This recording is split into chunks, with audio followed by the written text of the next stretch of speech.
Rum yeri eskide yaprak döküldü. Babamız öldü, boynumuz büküldü.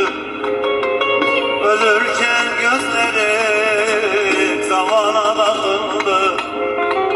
Ölürken gözleri tavana bakıldı. Ah babam sağ olsaydı,